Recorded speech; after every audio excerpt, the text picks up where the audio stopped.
while trying to continue my unhealthy obsession with villains, I decided to focus one that is made out of fur. Because when I talk about Disney villains, we mostly see human ones, where my personal favorite, as you all know, is Judge Claude Frollo, and my most hated is the human in Prince Hans. But then there comes another villain that Disney did that stands out as very unique and almost as great as Frollo in my opinion. And that, of course, would be Scar from The Lion King. And as we all know, The Lion King remains to be one of Disney's greatest films ever made and one of the greatest animated films ever made. There is just so much to the story that elevates it to the top, and Scar is actually really one of those reasons as well. And this video is meant to discuss that part and a prelude to my video talking about why The Lion King is Disney's greatest masterpiece. Because when we think of The Lion King as a whole, we look back on it and how it takes elements from things like Hamlet, about those tragedy stories about a son dealing with the burden of his father's death caused at the hands of his uncle. And The Lion King does this in a way that somewhat makes you feel for that place that Scar finds himself, but also justifies your opinion against him for what he is like and what he does specifically to achieve his goals as a villain. The bitterness and jealousy of the brother of the king. I mean, words cannot express how much I love Jeremy Irons voicing him, giving him the sort of weight you expect a villain to have and that you can feel with every instance of him appearance without him even talking in the scene. I mean, without a doubt, he elevates Scar to those new heights more so than the other voice actors did, which I still appreciate, especially James Earl Jones as Mufasa, but Jeremy Irons is truly on another level here in the cast of The Lion King. Now when we look at Scar at the beginning, we establish a lion that is outside of the norm, where although a lion with a black mane would indicate a stronger, healthier lion, it is actually portrayed in this way that demonstrates weakness and physicality, with his apparent scars and darker tone overall that resembles a more bitter younger brother to the one who has it all, the king of the Pride Lands in Mufasa that is bright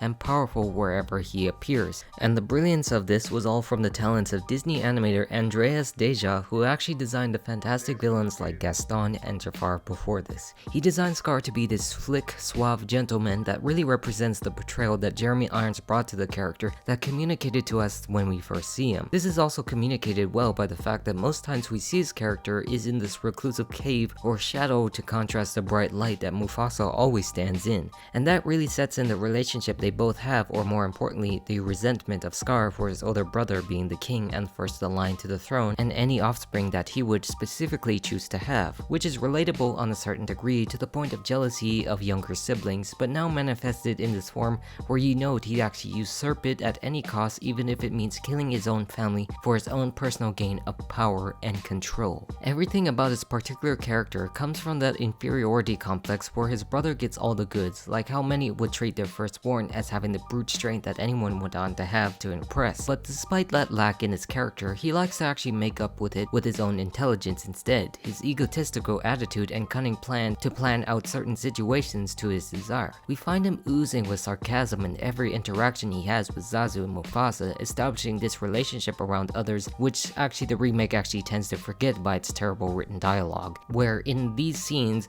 Scar continues to pride himself on intelligence straight to his brother and Zazu's face, saying that he's got the lion's share in terms of his brains. Another part that demonstrates his weakness also is when he walks away, where you can see him hunch over, sauntering off with disappointment, so it continues to communicate to you that physically he cannot achieve as much as his older brother or any of his family. Like during the course of his life, he couldn't actually compete enough for the love of his parents or whatever. That is a relatable aspect to his character. And we see this attitude continue when Simba actually talks to him, where he still lies within the shadows away from the light that the young cub is a part of, while we see Simba actually show love for his uncle, trusting someone so untrustworthy because he is the object of everything he despises, the future king of the Pride Lands that will pass over him, where he is very respectful for him as uncle and his family, where specifically Scar will be subject to his own nephew and he cannot actually stand that, where all we see through Simba's mind is someone who is just weird and fun to actually talk to. You're so weird.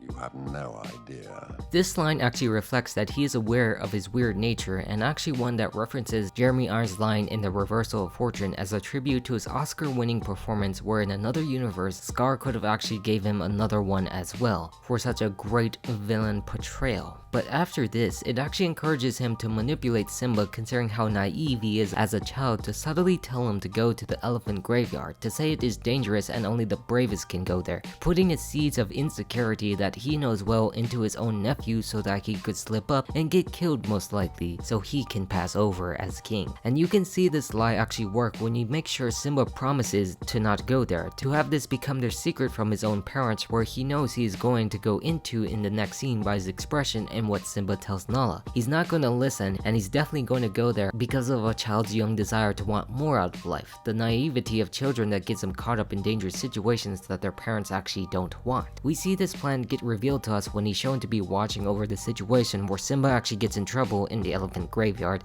and Mufasa gets angry at his actions, to see what his plan was really about and how it establishes some sort of relationship he has with the hyenas we see later on, something that the remake also forgets as well because of how fucking stupid it is as a movie. And of course, the next scene establishes their relationship when he goes to talk to the hyenas, how they say that he's their pal and how Mufasa actually scares them being the strong, powerful king, still showing us the bitter attitude he displays whenever he hears this and the disappointment when his plan to lure Simba in didn't actually work. And of course, this all leads us to one of the greatest Disney songs in Be Prepared. Be Prepared is a song that represents Scar's true feelings about the situation and the plan he has to offer to them to control the Pride Lands, the coup of the century to dethrone his brother and his very nephew, and it's one that extrudes true villainy and the power that Jeremy Irons brought to the role, despite actually losing his voice halfway through when singing, while Jim Cummings actually came in to actually finish the rest of the song. But regardless of that, they both actually managed to continue portraying his dastardly plan so well in the song that makes it so fantastic. And visually, it showcases his genius displayed beyond being a lion when he tricks the hyenas in certain situations, how it shows that he can make things work beyond what we see, and that is important to show when we get into the next scene. The other great thing about this is the visuals of the hyenas and the green color showing the envy representing himself and also representing the fascist ideals that Scar is about and what is related to villainy in that specific instance. The stuff the remake continued to forget because of how these new movies rather be sensitive than elevating the art that is more important to the story, like we see in here. This song is about convincing hyenas that his plan will work to provide him as long as he rules over the kingdom as a result, which actually works. All in all, Be Prepared is that one villain song that works well because he succeeds, as we see in the next scene. This is where he convinces Simba that a surprise awaits him in the gorge while planning out to cause a stampede down there so Simba could get eventually killed by that and Mufasa trapped in as well, which we see works. Mufasa being worried about his son trying to save him, knowing that the wildebeest stampede is too powerful for him to handle as a kid, and rushing in to save him, which he does so, but at the cost of trying to climb up of the cliff. And because of this of course reveals everything villainous about Scar to his own brother, where before this he was tolerated as Mufasa still had love for him, but now realizing that was all a lie and he just wanted to kill him to become king because of his own jealousy to him, which results in him uttering the most infamous words of the movie. Long live the king. These words are the one that fills Mufasa with fear, with Scar piercing down his paws, screaming to his death and scarring Simba in a way with his scream, pulling back to a moment that would haunt him forever because of what has been done after when he mourns his dead body. This is the scene that showcases Scar continuing to manipulate him, saying that it was all his fault, that now no one would actually be able to trust him because of what he did and how he blames him for it, grinning that he succeeded in having the hyenas chase him down to kill him so he completes his plans, which of course they don't succeed because of the thorn bushes, which will be a decision that will actually come back to haunt all of them. This then leads him back to complete his plan with his fake grief saying that they're both dead and now he can be king, where they accept, of course with pouring sadness, only knowing the half-truth that their king and prince is dead. And now this allows him to use the hyenas as muscle for the Pride Lands, which actually changes things for the worse, enacting a law forbidding any mention of Mufasa. And to solidify his cruelness and pettiness as king, he locks Zazu in a cage to entertain him with songs where when he mentions Mufasa, it causes him anger. Anytime we see him mention Mufasa, it just reminds him of his inferiority over his brother, the one who actually had it all, where now he is king now by removing him from the picture, reminding him that he is the lesser lion in all the ways that his brother wasn't. That any mention of it just harkens back to something that was greater, where he has the power now and he gets angry at any mention because he is in the position that his brother was before him. It also establishes with the hyenas that they're overhunting King has actually caused a big drought in the kingdom and lack food overall, where we see things around the Pride Lands turning grim because of what he did. His leadership is established as being weak as his physicality. So despite being super cunning in planning and intelligent in other ways to succeed in becoming king, he is still a terrible king nonetheless, who doesn't know how to rule, only caring for himself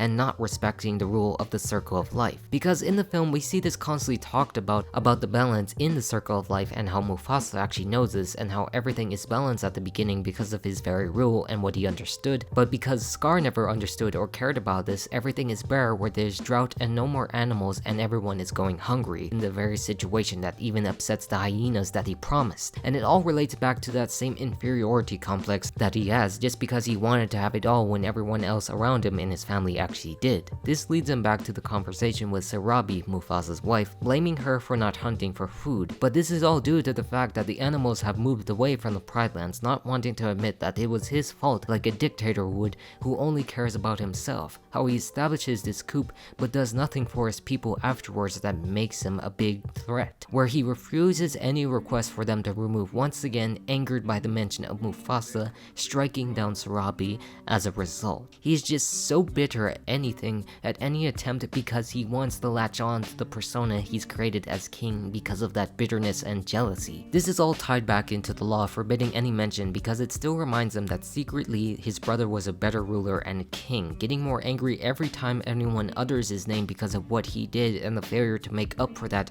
because he is king now, finally reintroducing us to grown-up Simba, who looks like his father, going after to comfort his mother. This all finally unravels Scar's plans, making him angered at the hyena's failure and now worried, trying to save the situation because he knows at this point he might lose being disposed as king. So in this particular situation, he uses this to call back to the fateful day, where he tries to do what he does best in manipulating Simba once again for Mufasa's death to convince people it was his fault for doing so. It strikes it back in him that puts him on the edge of the cliff, where he gets the upper hand to reveal that he killed Mufasa, but of course backfiring on him knowing the truth and forcing it to reveal much to his reluctance. For despite his best efforts we see in the course of this scene, it actually unravels against him. And in this chaos of hyenas and lions, he tries to escape but not before Simba notices this. And faced once again, you see him cling on to more desperate manipulative measures at the edge of the fire surrounding Pride Rock, revealing his attitude against hyenas to convince Simba, not knowing they were there and how he never cared for them at all, trying to play the family card even though he wasted that when he killed them. But of course, it doesn't work on him anymore because he's matured from his journey from where he actually began. So when he's forced to leave because Simba is a better person than he is, he tries any method to gain the upper hand by blinding him by this fire and trying to get the killing blow, but failed when he gets pushed off the rock. Of course, unfortunately in that situation, we see him survive in the scene falling down, but not actually before placed between his friends, who now knew that he used him to his advantage, filling his soul with fear surrounded by hyenas and the fire before being consumed and eaten alive for the fate he deserved against his own family. This scene is actually similar to Frollo, representing the gruesome fate that these villains have, surrounded by the fires which are associated with hell for the punishment they deserve throughout the course of their lives and villainy. One that represented all the jealousy that was built up that actually failed because they failed to understand what it actually meant to be the roles that they were put in. So you can see Scar is a great villain to represent envy and the personal desires and hatred that these people have for not getting what they want or having someone else have it all while they never got it, while not also understanding what it actually takes to be king and the responsibilities that come from it. It comes from a lack of praise or worth that you perceive that brings out the worst of you rather than the best in the case of family. His character was very important for Simba's story in more ways than one, where he inadvertently shaped him to become a better lion and follow and grow from the ways of his father, to learn from his mistakes as a child, to be better suited for the role and responsibility he has in the circle of life, and that's what makes it great. The fact that people like Scar exist is to show you why this is not the path you want to take, where living in envy only destroys rather than creates for the better, and why The Lion King is a powerful story that lives for generations to come. With that said, the lessons that Scar imposes upon society will forever endure in the lessons of villainy, and I'm all done, so goodbye.